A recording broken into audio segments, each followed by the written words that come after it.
Welcome to another week of our journey of digging deeper into the components of the character of one who follows Jesus as we look at the Beatitudes. We've identified four components of that Christian character so far. First is serenity. Secondly is confidence. Thirdly is contentment, self-acceptance. And fourth, an appetite to make the wrongs right. This week we add another component of discipleship, and we look at the word-for-word translation in the Revised Standard Version, and it reads, "Blessed are the merciful, for they shall obtain mercy." And then in Eugene Peterson's message, we read, "You're blessed when you care. At the moment of being careful, you find yourselves cared for." And then in the First Nations version, it reads, "Creator's blessing rests on the ones who are merciful and kind to others. Their kindness will find its way back to them full circle."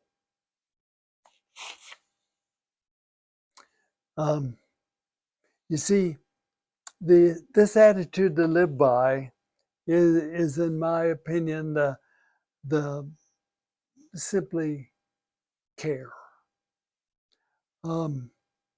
That's the Greek word agape, is the care. And the message is so clear. When you are full of care for others, you will find yourself cared for.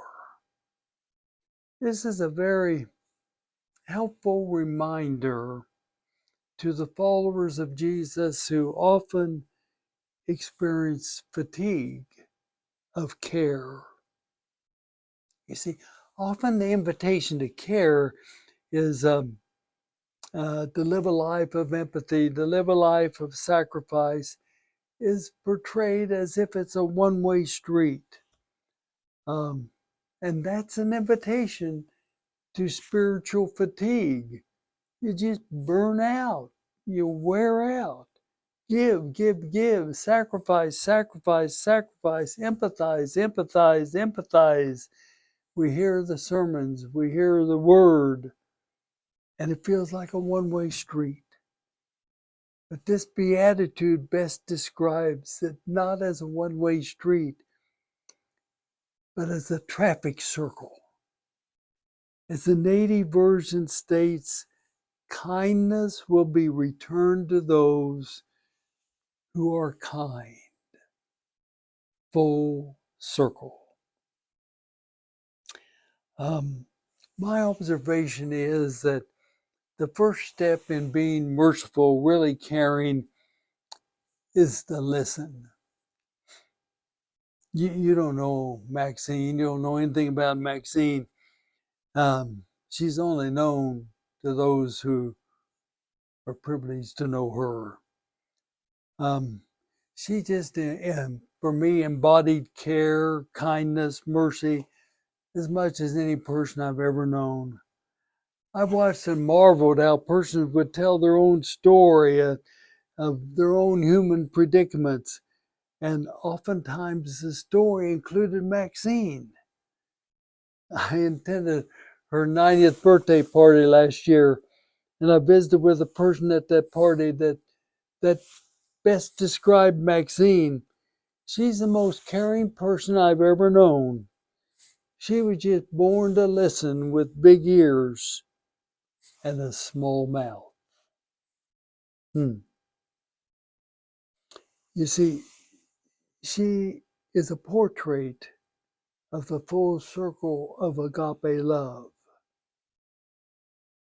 One person I knew very, very well, betrayed by her spouse, moved out of her home, and no one knew where she was. She emerged a couple weeks later, safe and sound, after living in Maxine's house for 2 weeks. And you know who later showed up on Maxine's doorstep and bedside in a time of need from hundreds of miles away? That same person. For that full circle of care. We learn to care by being cared for. Now, on the other hand, no one knows Maxine except a few of us, but Abraham was a well-known person by everyone.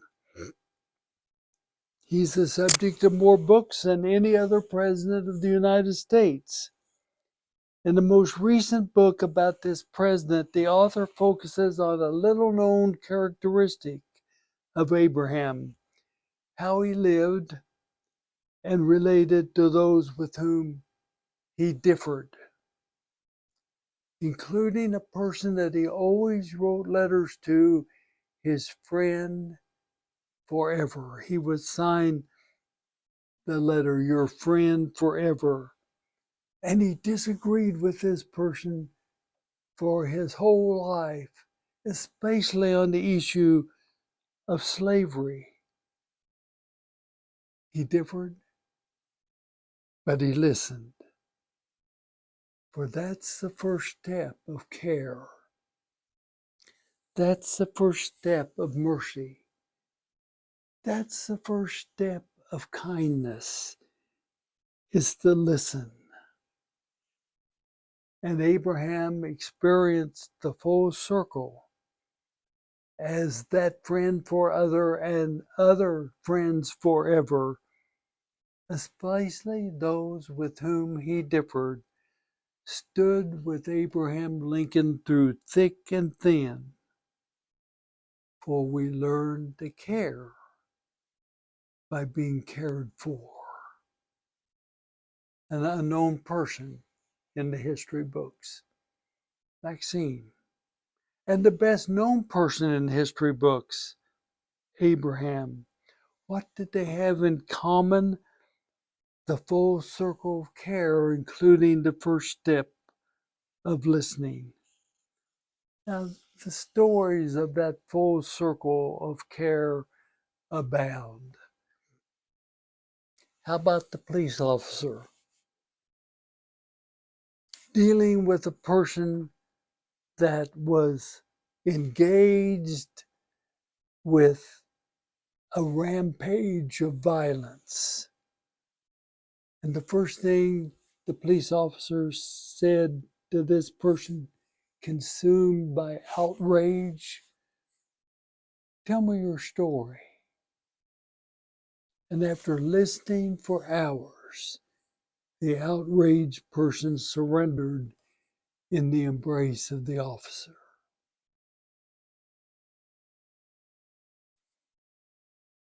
The biblical story of the waiting father, who, when his irresponsible son returned home, received him not with preaching and judgment, but with open arms.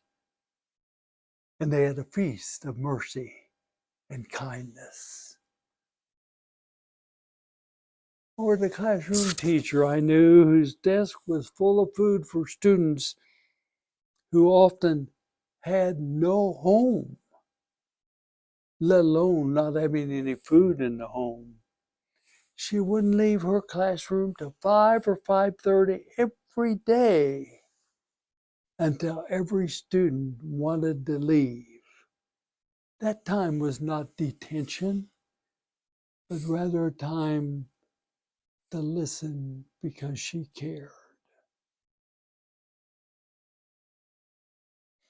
You see, the group of campers who would not let the counselors send the misbehaving camper home because they said, "He's one of us," and we want him to stay.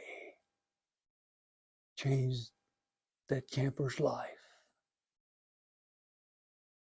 You see, the full circle of care is not always experienced directly, but one who has received mercy, kindness, and care will share that gift with others, and through that membrane of human relationships, it is always the case that those who have that component of care in their character will experience care from others. For we learn to care as we are cared for. Yeah, this beatitude is all about agape love. An attitude to live by is care. And the first step is to listen. The miracle is that there's a full circle of care. It's not a one-way street.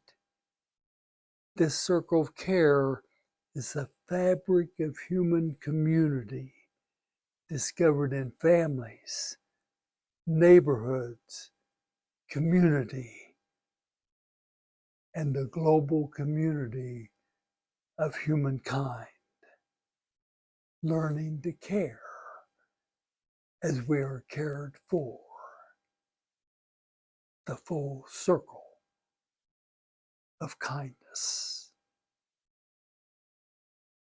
Now, if you're like I am, I do some thinking after these videos and have some conversation. And here's a couple of questions that might lead you in your thought.